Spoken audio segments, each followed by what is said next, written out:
Découvrons ensemble le Coran et la Bible. Aujourd'hui, verset du Coran et demain, verset de la Bible. Voici les versets. Sourate 7, versets 179 à 185.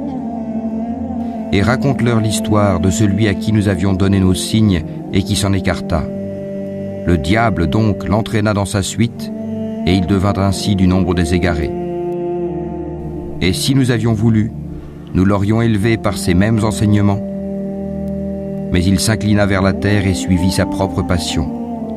Il est semblable à un chien qui halète si tu l'attaques, et qui halète aussi si tu le laisses. Tel est l'exemple des gens qui traitent de mensonges nos signes. Eh bien, raconte le récit. Peut-être réfléchiront-ils.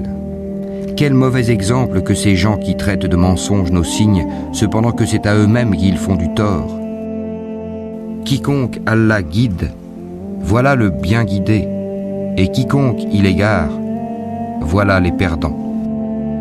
Nous avons destiné beaucoup de djinns et d'hommes pour l'enfer. Ils ont des cœurs mais ne comprennent pas. Ils ont des yeux mais ne voient pas. Ils ont des oreilles mais n'entendent pas. Ceux-là sont comme les bestiaux, même plus égarés encore.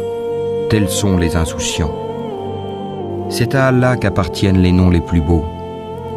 Invoquez-le par ces noms et laissez ceux qui profanent. Ces noms, ils seront rétribués pour ce qu'ils ont fait. Parmi ceux que nous avons créés, il y a une communauté qui guide les autres selon la vérité et par celle-ci exerce la justice. Ceux qui traitent de mensonges nos enseignements, nous allons les conduire graduellement vers leur perte par des voies qu'ils ignorent. Et je leur accorderai un délai, car mon stratagème est solide. Est-ce qu'ils n'ont pas réfléchi ? Il n'y a point de folie en leurs compagnons, Mohammed. Il n'est qu'un avertisseur explicite. N'ont-ils pas médité sur les royaumes des cieux et de la terre, et toutes choses qu'Allah a créées, et que leur terme est peut-être déjà proche? En quelles paroles croiront-ils après cela?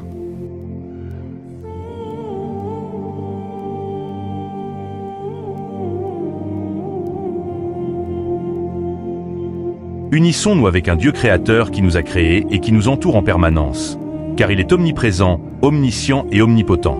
Cherchons et focalisons-nous sur les points qui nous unissent, au lieu de chercher les points qui nous divisent.